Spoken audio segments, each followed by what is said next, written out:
Welcome to the Hermitcraft recap. My name is Pixorifs, our writer is LoyXP. Captions on this video were provided by Liara. And in the week since you last heard from us, 2 new cows have been announced, which, in addition to the extra pigs, seems to be a move from Mojang to make Vintage Beef's farm and Good Times with Scar's zoo much more complicated. Not to mention that there are real bushes in the latest snapshot, retroactively making all Corrales videos more confusing. Oh, I haven't seen them. I haven't really seen them at all. How do they look? Speaking of, Corrales himself is officially back from his vacations, and Good Times with Scar proudly announces that he's back despite not actually having left. According to his video title, Skizzleman is in his Hermitcraft video period, so suffice it to say the January desert of content is now over, along with January. We did it, gamers, and now let's see what we did as we take a look at all the events and mishaps that occurred on the Hermitcraft server this week. Starting with Cubfan135, who has forever changed dispute resolution on the Hermitcraft server by introducing the pinnacle of PvP gaming, the rock, paper, scissors machine. Is that useful scissors? I don't even know. Pretty intuitively, the contraption is a minigame in the minigame district, where a team on one side picks one of the 3 famous gestures, and team on the other side does the same. The redstone then weighs the match up against each other and informs the competitors on who is the victor. A mechanism hilariously close to the one in the official courtroom of the server. You know, there are times in Minecraft where you have ideas that just work, and sometimes when you have ideas that don't work. Cub immediately tests the machine against Scar, no doubt in a bid to sap some of his terraforming power for when he too has to blend his base into the surrounding area. Blurring the line between the sculk blocks and the general Minecraft terrain is no easy feat, and Cubfan has to develop a full gradient of material to do so. Not helped by the mud and muddy roots being an essential part of the palette, but not being already in his inventory in large numbers. Nice. Looks like somebody has already been here, this initiative here, and pick up where they left off. So let's just grab this stuff. For a more complicated take on rock, paper, scissors, we return to Joe Hill's stewardship of the TCG project, which, in an amazing twist, recruits the game's creator as the landscape gardener. So go ahead and pick that up. Oh, wait a minute. What sort of magic is this? Carpet? Yeah, it's a magic carpet. It makes boxes float. Vintage Beef is happy to take a back seat while Joe introduces him to the new shop interior and Ethos booster pack builder, sort of like the CEO touring the factory floor. Although he's still coming up with dynamite ideas, like an enderpearl stasis chamber that could summon an opponent at the press of a button, regardless of what they were doing at the time. Ooh, like a gym battle summoning? Exactly, and you select who you want to battle. But Joe is just as excited as Beef to start shipping starter decks to the Hermits, coincidentally at the same time IRL decks are shipping out to the folks who bought them. One box has to be delivered in person because Doc M is living off the grid, an ironic concept as far as Minecraft is concerned, but if anyone could do it, it's Doc M. Fortunately, the rest of the server is accessible through the mail system, including Joe himself, who despite being in charge of distribution, didn't get the starter deck he wanted. Okay, that's fine. We'll come back to that. Vintage Beef taking a step back from TCG has allowed him more family time, but also enough time to kickstart his music career. At least he has the gardener gig to fall back on if he doesn't crack into the Billboard charts with this Aha cover. Wood or stone, wood or stone, stone or wood, stone or wood, is this good? But if he needs backup singers, he now has a herd of goats who will happily yodel in the background. That is, as long as they don't get stuck in the mail system. Well, this isn't good. It links to the mail system. Oh, no. Oh, no. How do I get up out of here now? In case he needs to retreat from public life entirely, Beef's Stronghold renovation now provides a cozy getaway destination, with several of the corridors and connecting features decorated in an apparently entirely coincidental version of the Trial Chamber block palette. I had never been to the trial chambers, and I saw pictures of the trial chambers. Again, I've tried to make everything look similar, but different. But I promise you, tried to make everything look the same thing, but different. Kind of a dead end here. Azumavoid also has now come up with a block palette for most of his base for the season, and looking at the title of this video, I can confirm that it's been in fact 52 weeks since the start, colloquially known as a year. Guys, please keep the season for another 17 weeks. We need it. Admittedly, this is not the overground part of the base we're talking about, but the important stuff where he spends all his time. You know, the redstone basement. This place is going to end up looking absolutely epic, but it's going to take so much grindy work to get it all done. Though the overground bit also needs some help now that Ijevin has filled it with snow and a random block placement as revenge for filling his woods with creaking monsters. But imagine the shock and horror when I go over to trade with my villagers and discover that that area has also been filled up with presents. All in all, the whole thing took me about 2.5 hours to clear up. So I think at this point, me and Jevin, let's call it even. Now, random blocks are actually quite useful for Azuma since we see him bring back a crazy game from the past and port it to the survival server. Despite what you might think, the 2 rhombuses in the sky are not just an art object, these are a setup for a single but very exciting round of Cluster Chunk, a Bed Wars type game where the 2 teams start out inside a 16-block square of randomized material. Alternatively, 2 rather fun Doc M prisons if you're feeling extra mean. This is a team-based PvP game, and it's made by 32, who has disappeared from the internet. If you by any chance happen to know 32, or if you're watching, I wish you well, my dude. While we're blasting from the past, let's turn to XB Crafted, who has decided to build something inspired by several previous Hermitcraft seasons in the circles he's now installing around his base. I had a good idea. I think it's a fantastic idea.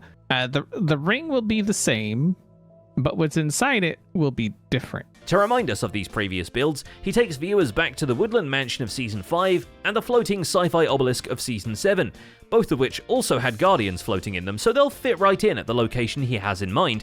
But he also throws Seasons 8 and 9 under the microscope to see if anything will fit the bill. And let's be real, a train carriage makes just as much sense in the middle of an ocean as it did in the depths of a custom lush cave. Maybe not. And actually, I don't think it would.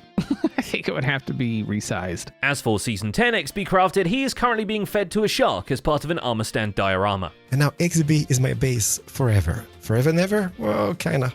It's getting kicked by the Coast Guard. After many weeks of being lasered in the middle of XB's base, Corrales takes his turn on the mannequin book and builds up a surfboard rental as well as touristy bungalows on the shore of his tropical resort.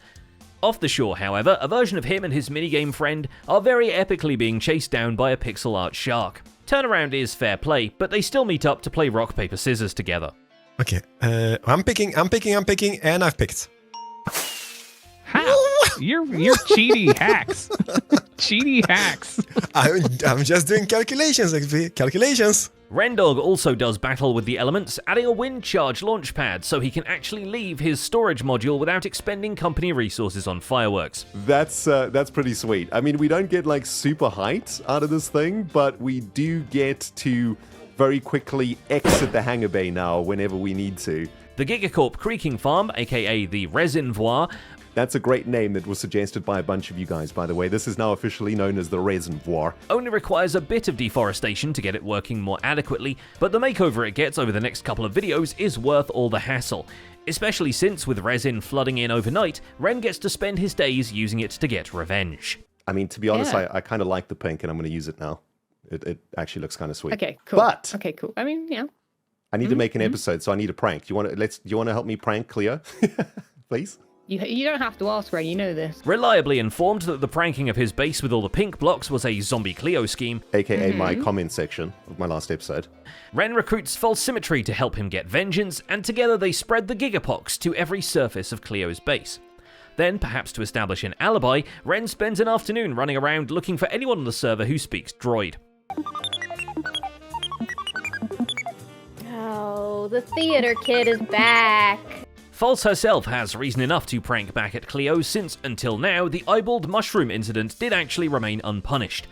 But with the neighbour interference out of the way, she does have to progress the area somehow, and while assorted detail at ground level of the base goes far to incorporate it into the general surroundings, it's not as helpful as, say, a Razeworks potion auto brewer. You know what? I think I need to fix the redstone. But I'm kind of tempted to just build around it and then fix this at a later date, because it's going to take me a little bit longer than just what I have for today's video. The main structure here is almost a darker mirror of Corrales' own tiki bars, just without the tropical theme, but with actual drinks.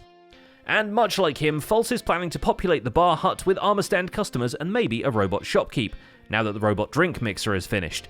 I think maybe the plan was to maybe make a staircase continue down into the underneath area, where I could make like a potion sorter. I don't know if I will, because redstone.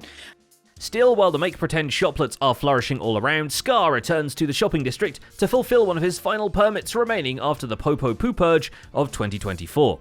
Though the ground being broken on this business is truly groundbreaking, because the shop Scar finally starts is the business to sell mobs and monsters that he's teased since the very beginning. I cannot emphasize this enough. It's been a year. And I'm just making my health a priority so that we can continue to make big, beautiful trees like this and have fun on stream. His architectural ambition matches the permit's power, and Scar actually takes out a large empty territory leading up to the holiday area to truly fulfill it. All that means for now is that the apartment building he made with the shops on the bottom floor will have the Christmas tree in the background forever.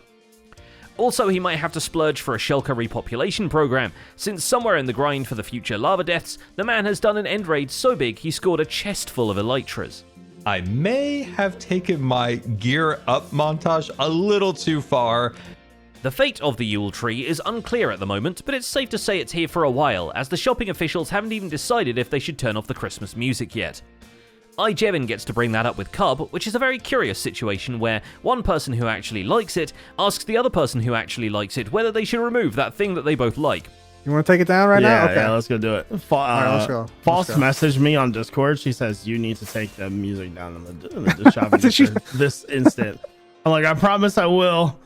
The two also give the rock, paper, scissors machine a run for its fingers, as well as investigate the suspiciously insulated zombie Cleo base, where they also play the Who's That Hermit game, and the random person assigner keeps making them guess Grian for some reason. Is this person look like the head that's up there? Yes. Is it Grian? Yeah. Wonder why we keep getting Grian for. I don't know why we got Grian 3 times in a row. But the biggest thing Jevin has brewing is of course the hilltop castle he's been toiling at behind the scenes. Last time we saw him get acquainted with world edit sketching, and now it's time for the other tool in a builder's toolbox, multicolored wool wireframing. Even if most of the structure is still in the footprint stage as opposed to full silhouette planning. Triple the amount that I had already planned, because the castle that I was trying to build in season 9 didn't really work out, and I'm not gonna have that happen again.